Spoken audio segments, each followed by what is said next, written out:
So I was talking with a client yesterday about the gift and the curse of being a high performer. And the gift, of course, is the fact that you are willing to do what most people won't. You are willing to be resilient and put in the extra hours and put in the extra time and be obsessed about your craft and putting out a high quality of work. And again, you're just willing to do what most people won't and have a super high level of accountability and responsibility. But then the curse of that is sometimes you care too much to the point that it becomes self-deprecating and it actually becomes shameful, and you carry a lot of disgrace about the quote unquote things that you aren't doing right. And it's like when you get to the point of degrading yourself that much, it's like what's the healthy balance? And I had experienced that. I got stuck in a trap of like feeling like that I was never doing enough as far as my healing. And I mean, I guess that attitude applied to everywhere in my life, but it's like when I started this journey of like healing myself both on a burnout level and just getting to the bottom of why I was feeling so disconnected from my life despite all the great things I had created, it was like I was constantly seeking the next modality, the next practice, the next understanding. Like I was like becoming a high performer, quote unquote, in this healing journey. And what it did is it kept me on this hamster wheel of feeling like I would never be enough. Like it's almost like when you get stuck to being addicted to healing all the time, it's like, well, then the very thing you're going after, which is to be healed, which for the record, I don't think we're ever fully healed, but to like improve the situation, it's like just constantly thinking something's wrong with you, right? And it's such a slippery slope where it's like, okay, so then again, at what point does it be completely counterproductive to exactly what I'm working towards? And I was listening to this episode of the Modern Wisdom podcast by Chris Williamson, and he had quoted himself saying that super successful people should often be pitied rather than envied. Because for someone to do something extremely extraordinary, like I'm talking about like the top 1%, he said, what happened to them as children to think that they needed to prove their worth to this degree? And, oh, that just stopped me in my tracks because, you hear some of these guys, like, for instance, like Mr. Beast. He just did an interview on the Diary of a CEO podcast a couple months ago. And he's, obviously the number one content creator in the world. And he said, most people wouldn't want to live my life because they wouldn't want to be in my head. They wouldn't want to deal with the things that I deal with internally to be number one. Like a lot of these guys will actively admit that. And so, when I was talking with my client yesterday about this gift and the curse of being a high performer, like obviously you can put out some incredible things into the world and be renowned for some of these things, but then it's like at what cost? And that's only a question that you can ask yourself. But sometimes we think that once we become number one or once we make this amount of money, we're all of a sudden these like feelings of emptiness or lack of connection or guilt or dread or just not being happy will all of a sudden go away. And maybe momentarily they will. But if you constantly keep thinking that you're the issue and this is not enough, then it's just a constant chase and chase and chase because you're relying on something external, some type of end point to bring you this validation and this feeling of contentment. And I can tell you right now, that's a never ending race. Like you'll never stop running that, right? So when you get stuck in this cycle, again, I know for me where it's like I constantly felt like I needed to be doing the next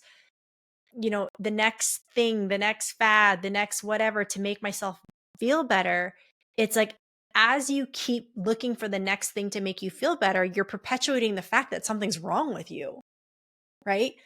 And usually we think things are wrong with us because we maybe have some negative feelings. And I don't think negative's even a good description, but maybe you're angry, maybe you're sad, maybe you're guilty, maybe you're lonely, maybe you feel shame.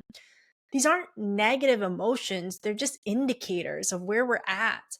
But when you feel the stuff and you want to escape it so badly, what that's telling your body on a subconscious level is that there's something wrong with these very real raw human emotions. And if there's something wrong, then that means there's something wrong with you and you need to escape them.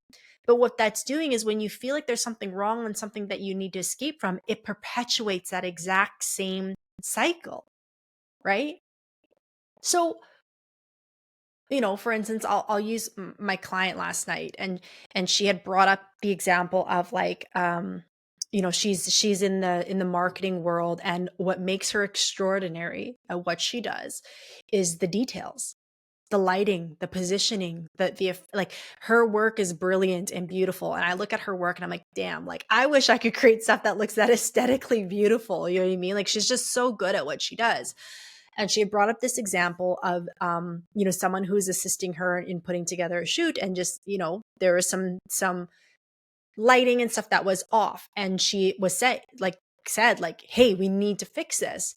Then everyone around her is like, well, it's not a big deal, and she's like, no, it is a big deal. And she had come to me after and said like, I just don't want to be bothered by this anymore. Like, I just need to let it go. It's not a big deal. And after we talked through it, and the first thing she said when she told me the story, she's like, you're going to think this is dumb. And after she told me, I was like, I don't think that's dumb at all.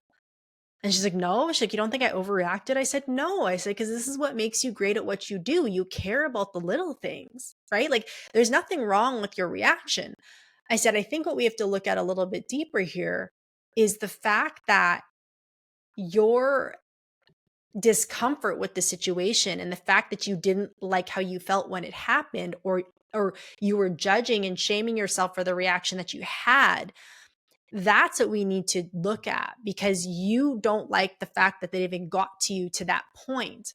So you want to get away from having to feel that shame or judgment you had towards the fact that you were unhappy with a certain situation. I said, why do we have to get away from that at all? Because it's a very human response that you had.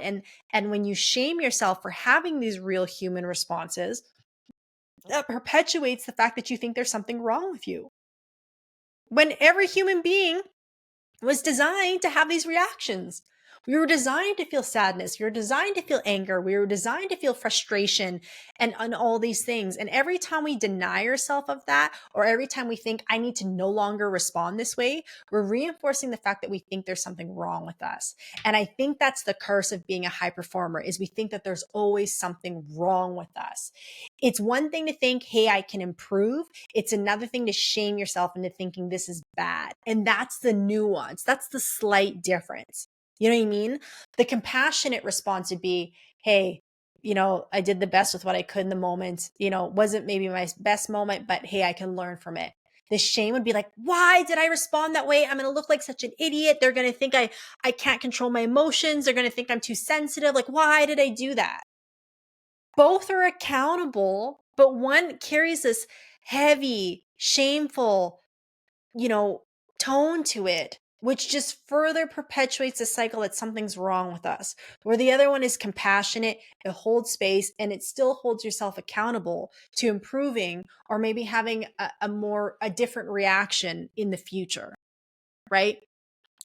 But it's that slippery slope of shame that I see so many high performers dealing with. Every single one of my clients, I dealt with it for a long time. I'm getting a lot better at it. But that slippery slope of shame is so unproductive, and it's such an energy suck. Like, it's like a constant leak in the background when we're constantly shaming ourselves. And it's like, no matter what you do, if shame's attached to how you function at work, how you function in your relationships, whether you're doing a good enough job, like, you'll never feel good about it, because in the background is this like yucky, heavy energy that keeps you stuck in this cycle. And so when we look at the quality of our work and being a high performer and all these things, you don't have to shame yourself to still be a high performer. That's like saying the only way you can like get anything done is by being in a toxic relationship. Like, no. You can still perform at a high level and have a healthy relationship with how you hold yourself accountable and how you talk to yourself. Like think about, even like we've all had like bosses or coaches, or whether it's sports or in the workplace, where you have that one boss who says something once, you're like, yeah, all right, done. Like, I want to work for this person. I want to win with this person. So they got to tell me once and I'm going to make the adjustment. And then you have other bosses or coaches and then you're like, "Oh god, like this guy again, like I got to hear from him again. Like we get it. Can you just leave us alone? Can this meeting just end?" Like you just want to get away from them. And the only reason you even do what they say is so you can keep them away from you. Right?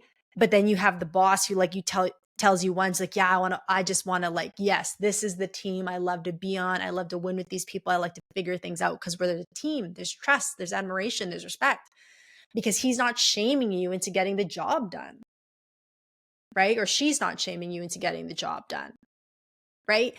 And it's so when we're looking at the relationship with ourselves, if you constantly think that there's something that you always need to be doing to better yourself, that's half the problem, is thinking that you're not enough the way that you are. And that doesn't mean that you don't continuously ask yourself questions or be curious or hold yourself accountable. Again, it doesn't mean you get rid of any of that. But if you constantly keep thinking something's wrong with you, you're never going to end this chase. Just like if you think that this next goal is going to be the one and then you chase the next one, it's the same thing. It's the same thing in the healing aspect, right? So sometimes the best thing you can do for your healing journey is just let yourself be. Like just let yourself be in the moment and not try to cater your responses or be perfect in your responses. Like let the raw humanness come out. And half the time when you let it come out in the moment organically, you're able to move on from it way faster because you're able to process what's actually happening, right? But if you try to hold everything in, if you try to suppress everything and just come off of this as this prim, polished person all the time, you're bypassing your experience as a human being. And what that bypassing does by you trying to hold it in, it's telling you that there's something wrong with your reaction. And there's nothing wrong with it. Like, yeah, maybe you like don't go be violent towards someone or don't maybe go unleash a whirlwind on someone. But then at the same time, with the exception of violence, we're not condemning that. But like if you have a big reaction towards someone, like ask questions about why your reaction's so damn big. Don't be like, "Oh, I shouldn't have done that." Like don't shame yourself for how you reacted. Once you've reacted, go back and ask like, "Wow, why did I react to that?" Right? Use it as a learning tool. Get curious about it. Don't try and control it. If you try to control the reaction, all that's doing is, again, reinforcing the fact that you have no control internally. Where if you have the reaction and you can get curious about why did I respond that way? And you can start to get to the root cause of it. Now we have a chance of actually like improving the relationship you have with yourself and actually getting to a point of being like, okay, I actually feel more in tune, more in control, more secure and grounded with my responses, whatever those may be. But if you keep thinking that when you have a little bit of an outburst or you're a little bit more animated or a little bit more passionate about something, that something's wrong with you when you have those responses, all you're going to stay is on this cycle of being reactive and never feeling like you're enough. You constantly judge yourself for every reaction you have. And that, my friends, is so draining and so exhausting. And I'm telling you, because I lived there for years and I still deal with it to an extent. You know what I mean? It's not nearly as bad, but it's just, it sucks the joy out of life when you're constantly judging your responses and your reactions. And I'm not saying that in a way to permit just saying, "Ooh, it's a Wild West and you can do and say whatever you want to people." I'm not saying that either, because if you're also at that point, then you also, again, you need to ask some questions about why your reactions are so strong. And you guys have all heard me say that, like, if other people's opinions trigger you to the point of you losing your cool consistently, you are dysregulated, you are burnt out, and you are not in a position of power. Like that is telling you something about you, not about them. If someone's responses, if someone's opinions trigger you to the point of you losing control, that says more about you than it says about them. Okay? Shows that you're in survival mode, shows that you're extremely dysregulated. Okay? So I'm not saying that in a way to permit you just like unloading on people and doing whatever the heck you want. That is not okay either. But if you keep suppressing things in, that's just as unhealthy as the person who's constantly having these big reactions. Okay. The point is when you're suppressing or when you have them is we need to ask deeper questions about why we feel so bothered, why we feel so ashamed, why we feel like, why did we have to react to that point? And then from there, we can start getting to the root cause. And from there, we can start becoming more secured and more balanced in our responses. Okay. So what I'm saying is the blessing of being highly accountable as a high performer.